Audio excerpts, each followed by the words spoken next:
Vraiment, je me demande pourquoi j'ai pas écrit cet épisode plus tôt alors que c'était évident. Dans cette vidéo, je vais vous détailler tout ce qu'il faut savoir pour débuter la musique de film si vous n'y connaissez rien du tout. On va parler du matériel et des logiciels indispensables pour composer et produire ce style de musique, mais aussi des connaissances de base pour pouvoir composer vos premiers morceaux, comme par exemple celui-ci.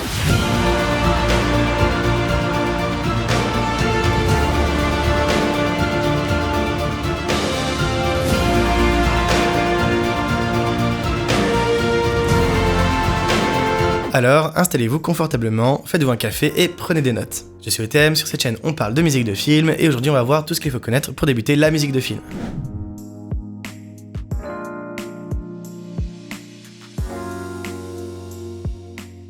Cette vidéo, elle est sponsorisée par Unisson. Alors Unisson, c'est une école de beatmaking et d'ingé son française. Pourquoi je vous en parle? Alors déjà parce que je sais qu'il y a pas mal de beatmakers dans ma communauté que ça peut intéresser. Mais surtout car j'aurai la chance de faire partie des intervenants pour la rentrée pour vous former aux techniques de MAO.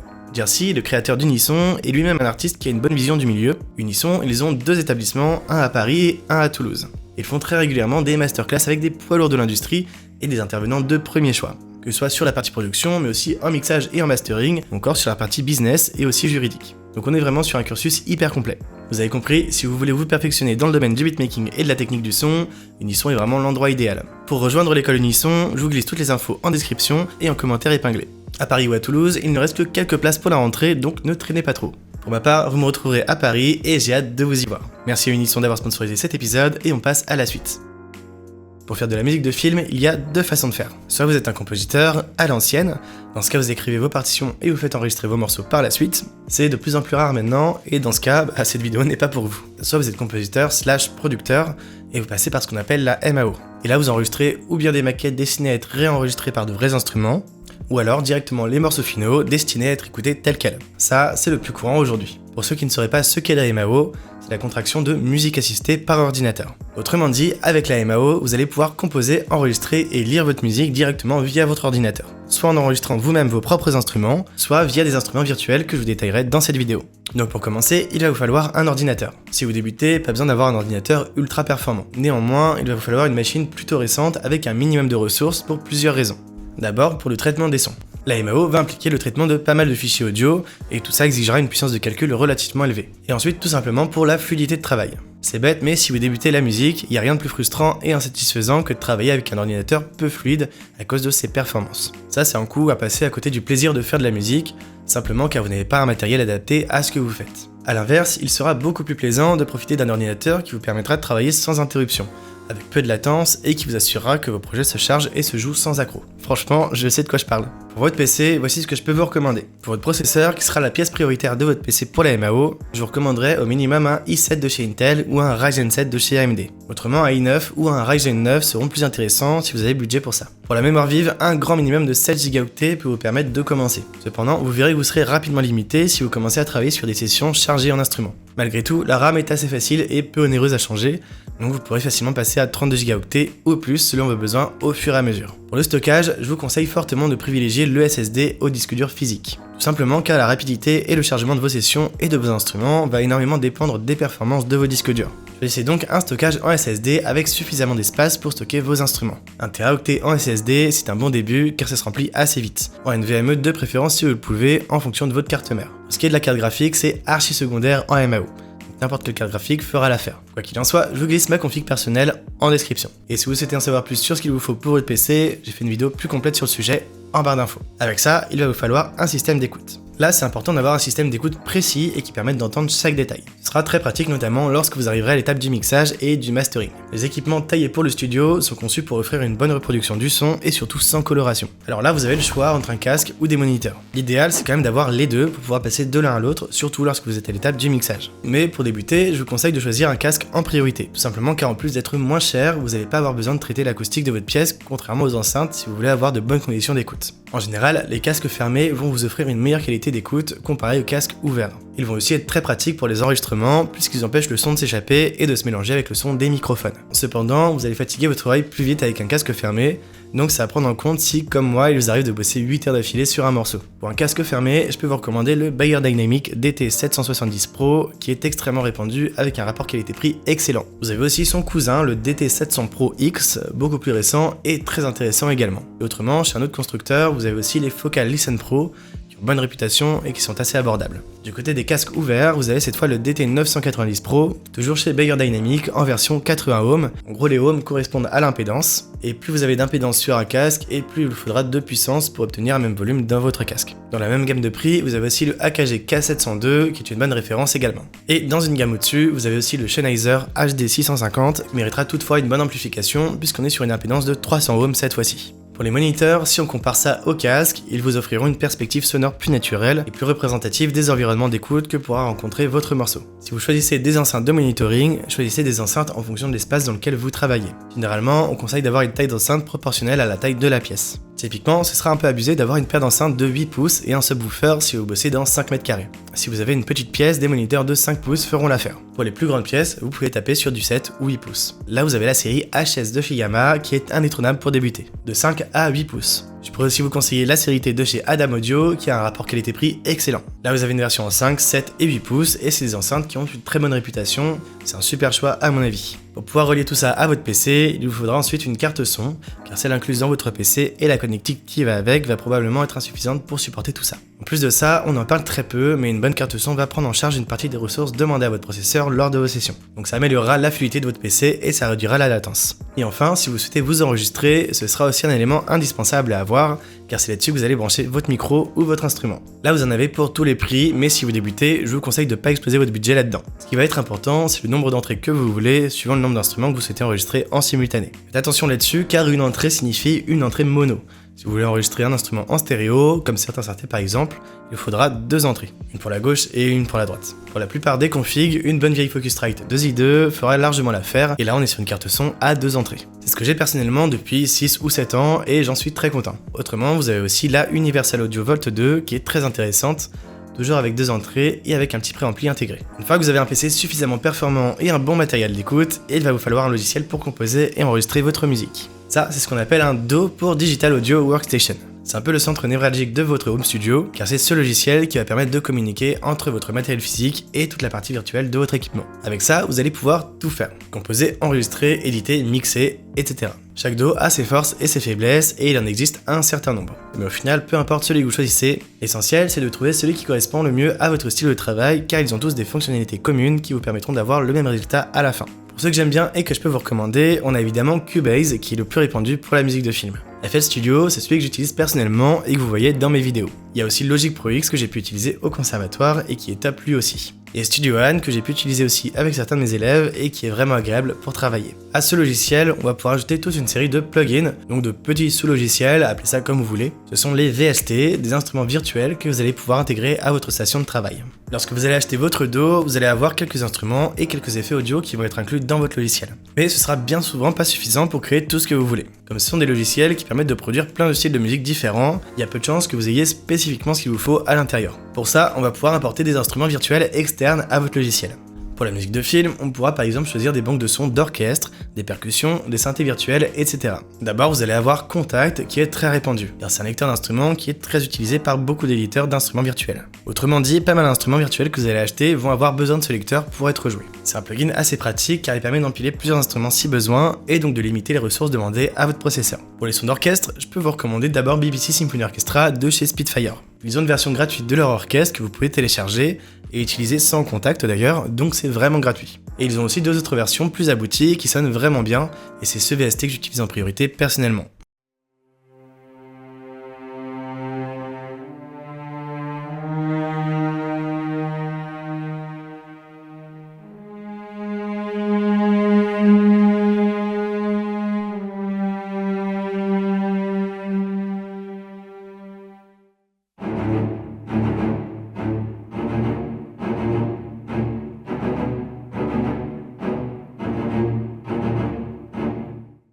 J'ai d'ailleurs fait une vidéo où je teste ces 3 versions et je vous la mets encore une fois en barre d'infos. Autrement, vous avez aussi les cinématiques Studio Strings, Studio Brass et Studio Woodwinds qui sont très répandus dans la musique de film et qui ont aussi une excellente réputation.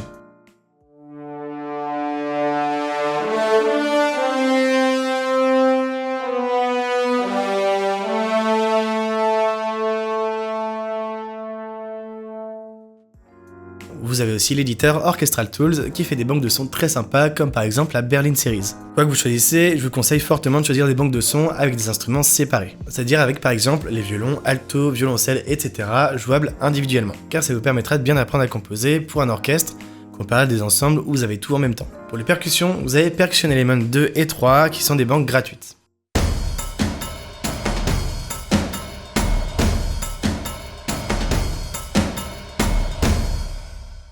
Autrement, je peux vous recommander la librairie LA Modern Percussion de chez Audio-Oli qui est très utilisée.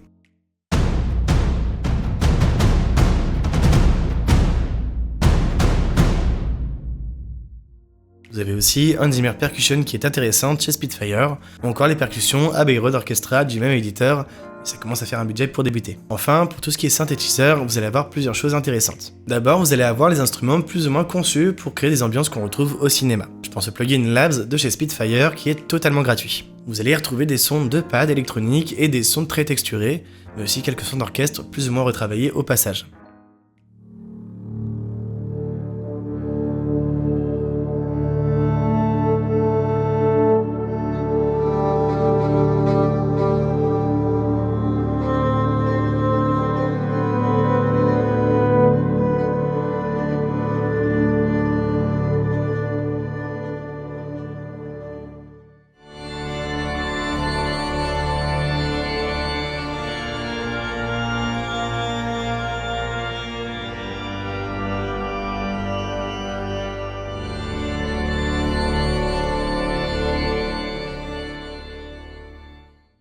Du même éditeur, vous allez avoir Original Cinematic Pads, qui est très abordable et qui vous permettra d'obtenir des nappes très utilisées en musique de film, sans avoir à programmer un synthétiseur.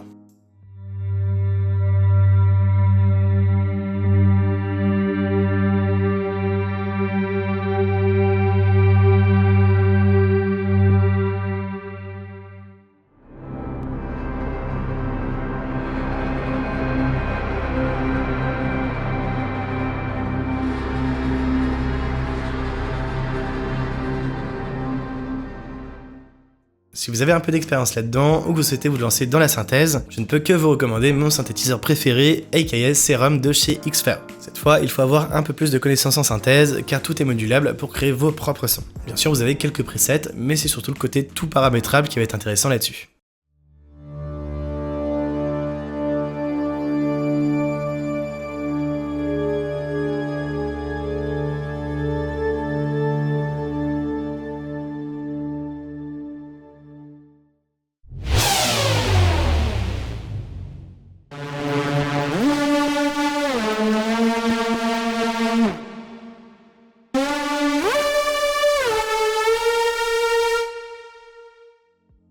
Vous avez aussi son homologue gratuit Vital que je peux vous recommander. Il est presque équivalent à Serum en termes de fonctionnalité, mais je le trouve moins pratique à utiliser. Et enfin, vous avez la V-Collection de chez Arturia. Plein de vieux synthés mythiques qui ont été virtualisés là-dedans, et c'est vraiment incroyable à utiliser.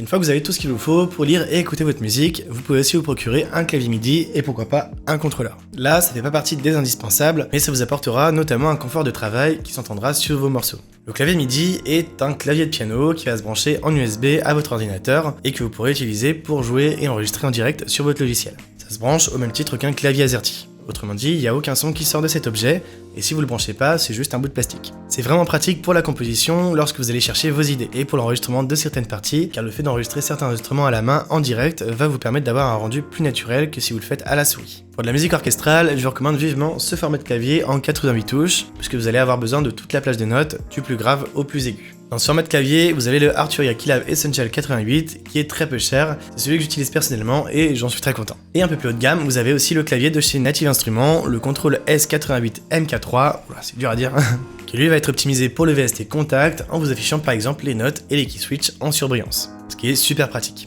En plus de l'intégration optimisée avec le logiciel, les touches sont lestées pour avoir un rendu proche du piano, donc ça en fait un excellent matos. À côté de ça, vous pouvez aussi choisir un contrôleur MIDI. Alors il en existe un certain nombre qui remplissent différentes fonctions, mais je vais surtout vous parler des contrôleurs à fader, un peu comme celui-ci. Si vous faites de l'orchestral, ce type de contrôleur va vous permettre de jouer et d'enregistrer en direct les variations de volume et d'intensité de vos instruments. Vous pouvez le faire avec la molette de votre clavier MIDI, mais ce type de matériel vous permettra de le faire avec davantage de précision. Personnellement, j'ai un contrôleur palette monogramme qui est un peu cher, mais c'est très pratique avec le côté modulable. On peut le brancher et le débrancher un peu comme on veut. Autrement, vous avez le X-Touch de chez Behringer qui est un très bon choix avec des faders motorisés. D'une manière générale, vous pouvez choisir ce que vous voulez tant qu'il y a ces faders. Néanmoins, il faut que leur course soit assez grande pour être précis lors de l'enregistrement et que les éléments soient de bonne qualité pour assurer une bonne fluidité de jeu. Pour ce qui est du matériel, je vous glisse tous les éléments dont on a parlé en description, ainsi que le starter pack idéal selon moi que je choisirais si je devais commencer la musique sans me ruiner. Maintenant qu'on a fait le tour du matériel, on va parler des connaissances de base à avoir pour composer de la musique de film et surtout où les trouver. D'abord, il va vous falloir des connaissances en musique d'une manière générale. Alors, c'est pas forcément nécessaire de savoir lire une partition, même si ça peut vous aider. En vrai, c'est un peu comme apprendre à lire tout court, ça prend un peu de temps, mais c'est pas hyper compliqué, si on s'y met sérieusement et surtout régulièrement. Mais comme j'ai dit, c'est pas vraiment obligatoire et ça vous empêchera pas de composer sur votre logiciel. En revanche, il vous sera très utile de connaître ce qui régit la musique d'une manière générale. Ça passe par l'apprentissage des gammes, des intervalles, des accords, des progressions d'accords, etc. En gros, les relations que les notes ont entre elles. Ce qui va vous permettre de bien comprendre ce que vous faites et ça vous aidera aussi à élargir votre vocabulaire musical au fur et à mesure que vous en apprendrez. Vous pouvez aussi vous renseigner sur tout ce qui concerne le rythme. Ça passe par savoir ce qu'est une mesure, un temps, un contre-temps, l'apprentissage de certains rythmes particuliers comme les syncopes, etc. Tout ça, c'est indispensable pour bien débuter car toute la connaissance que vous allez absorber ensuite petit à petit va dépendre de ces bases-là. Donc il vaut mieux que ce soit solide. Ensuite, je vous conseille de vous renseigner sur les structures des morceaux de musique de film. Par exemple, si vous faites un morceau proche de la pop, vous allez avoir une certaine structure en couplet, refrain, pont, etc. Tandis que sur du trailer ou de la musique épique par exemple, vous allez avoir des structures très récurrentes en intro, builder et climax. Si vous voulez faire de l'orchestral, vous allez aussi pouvoir vous plonger un peu dans l'orchestration. Ça passe par connaître les différentes sections de l'orchestre et les instruments qui en font partie. Ça va vous permettre de bien les utiliser lorsque vous composerez et de bien faire sonner votre orchestre. Vous pouvez vous renseigner sur chaque instrument concernant leur tessiture, leur placement les uns par rapport aux autres, leur technique de jeu et comment ils sont couramment utilisés dans un morceau. Si vous êtes à l'aise avec les différents instruments, vous pourrez ensuite apprendre d'autres techniques de composition qui sont récurrentes dans la musique orchestrale. Par exemple, vous pouvez étudier l'harmonisation des sections avec les associations comme les unissons. Il y a aussi les ostinatos, les contre-mélodies, les ornements, etc. Dans le même temps, vous pourrez vous intéresser à votre logiciel, comment il fonctionne, et comment utiliser vos instruments virtuels pour qu'ils sonnent le mieux possible. Là, il va vous falloir apprendre à vous servir de tous les éléments proposés par votre logiciel de MAO. Savoir utiliser les outils dans votre piano roll, bien utiliser les différents éléments comme les sons enregistrés dans des clips, les pistes MIDI créées avec vos instruments virtuels, ou encore vos automations. Ensuite, vous pourrez vous intéresser aux effets audio et au mixage plus généralement. Comment organiser votre session pour bien mixer votre musique et tirer le meilleur du son que vous allez produire. Comprendre à quoi servent les effets qui sont inclus dans votre logiciel et les utiliser le mieux possible en travaillant chaque piste, de façon à ce que votre morceau ait un son cohérent et professionnel. Tout ça, ça demande un petit peu de temps à apprendre. L'essentiel, c'est de savoir où trouver cette connaissance et de travailler ça régulièrement, petit à petit, sans chercher à brûler les étapes. Il y a plein de façons d'apprendre tout ça. D'abord, vous avez énormément de contenu gratuit sur internet pour ça, notamment sur YouTube. Sur ma chaîne pour commencer, où je traite tous les sujets que je viens d'aborder, mais aussi sur d'autres chaînes francophones qui parlent de tout ça. vous avez par exemple la chaîne Le Studio de Chaîne qui vient de démarrer cette année, mais qui fait déjà un super contenu, notamment sur de la théorie musicale assez avancée. Vous avez aussi la chaîne d'Étienne Tremblay, La Machine à Mixer, pour tout ce qui est mixage et qui est très intéressante. En ce qui concerne la musique de film spécifiquement, il y a davantage de contenu en anglais. Vous avez par exemple la chaîne de Ryan Leach ou encore Anne-Catherine Dern qui parle d'orchestration. On a aussi la chaîne de Zach Hyde dans le même genre, plus tournée vers la MAO. Pour la musique épique, vous avez la chaîne d'Alex Moukala qui va vous être utile. Pour la théorie, vous serez bien servi avec les chaînes de David Bennett et de Rick Beato. Et enfin, pour le mixage orchestral, vous avez aussi la chaîne de Joël Dollier, avec qui j'ai partagé une vidéo sur cette chaîne d'ailleurs, et qui partage ses vidéos en anglais. Si vous voulez un bon bouquin sur le sujet de l'orchestration, je peux aussi vous conseiller l'étude de l'orchestration de Samuel Adler. C'est un énorme livre qui va décortiquer chaque instrument qui compose l'orchestre. Comment les écrire en détaillant toutes les techniques de jeu et les façons de les intégrer dans un morceau. Vraiment super intéressant. Ensuite, n'hésitez pas si vous le pouvez à vous faire accompagner. En vous inscrivant par exemple dans un conservatoire. Aujourd'hui, la MAO est un passage obligatoire pour certains diplômes comme le DEM, donc a priori, ils ont tous une classe de MAO. Personnellement, j'ai pu suivre entre autres des cours de MAO et d'arrangement là-bas et j'en suis vraiment super content. Vous pouvez aussi prendre des cours particuliers, c'est quelque chose que je fais personnellement pour certains d'entre vous. Ça permet de progresser plus rapidement et de vous faire accompagner sur la durée. avec des exercices sur mesure et quelqu'un qui peut vous corriger si besoin. Vous pouvez aussi aller à la rencontre d'autres personnes qui sont déjà plus avancées dans la musique et qui pourront vous aider à progresser. Beaucoup de musiciens seront prêts à vous aider car on est tous passés par ces étapes du début, donc il faut vraiment pas hésiter. Pour ça, vous avez le Discord de la chaîne qui est assez vivant, où vous pourrez retrouver pas mal de musiciens, dont certains qui sont professionnels et qui prennent le temps de faire des retours à ceux qui en ont besoin. N'hésitez vraiment pas à aller y faire un tour. Et enfin, pour faire ma promotion, si vous souhaitez apprendre à créer de la musique de film épique, je ne peux que vous conseiller la masterclass que j'ai créée sur le sujet et qui vous permettra d'apprendre à créer un morceau complet, étape par étape, de la composition jusqu'au mastering. Si j'ai choisi ce style de musique, c'est que c'est selon moi la meilleure porte d'entrée pour apprendre la musique orchestrale, et ça vous permettra d'appréhender toutes les techniques de composition et de production pour vous permettre de bien démarrer. J'espère que cette vidéo vous aura aidé à y voir plus clair si vous souhaitez vous lancer dans les MAO orchestrales. Comme d'habitude, n'oubliez pas le petit pouce en l'air si ça vous a plu et abonnez-vous pour ne rien rater. Moi je vous dis à la prochaine, merci d'être resté jusqu'à la fin, c'était le thème, prenez soin de vous et à très vite.